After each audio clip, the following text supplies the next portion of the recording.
కూటమి ప్రభుత్వ medical కాలేజీలను private పరం చేయడం దుర్మార్గమన్నారు మాజీ మంత్రి కాకాని గోవర్ధన్ రెడ్డి.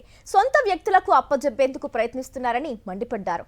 నెల్లూరు జిల్లా వెంకటాచలం మండలం చెముడుగుంటలో 1 కోటి సంతకాల సేకరణ కార్యక్రమంలో పాల్గొన్నారు ఆయన.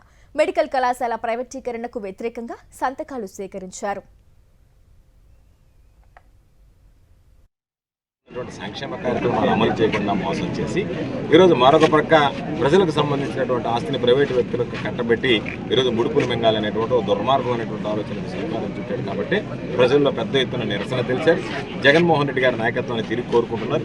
జగన్మోహన్ రెడ్డి గారు చేసినటువంటి అభివృద్ధి సంక్షేమ కార్యక్రమాలు కొనసాగించాలనేటువంటి లక్ష్యంతో ఈరోజు రాష్ట్రంలో ఉండేటువంటి ప్రజలందరూ కూడా ఒక నిర్ణయానికి రావడం జరిగింది. నర్వేపల్లి నియోజకవర్గానికి సంబంధించి మనం చూసాం, ఎప్పుడు కూడా జరగనటువంటి విధంగా ఇసుక, గ్రావెల్, మట్టి, బూడిద యథేచ్ఛగా దోపిడీ అవుతున్నాయి.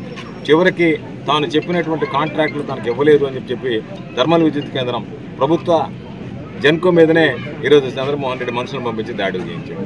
ఎప్పుడన్నా దారి కాసే వాళ్ళని చూసాం, నాయన ఈ దారిని పోతే కొడతారేమో ఆపి దొంగలు అని చెప్పి ఈరోజు సోమిరెడ్డి దొంగల ముఠ పట్టపొగిలే దారిని పోయేటువంటి బంకర్ల దగ్గర 300 రూపాయలు ఇస్తే తప్ప వదిలిపెట్టమని చెప్పి దోపిడీ చేసుకుంటున్నట్టు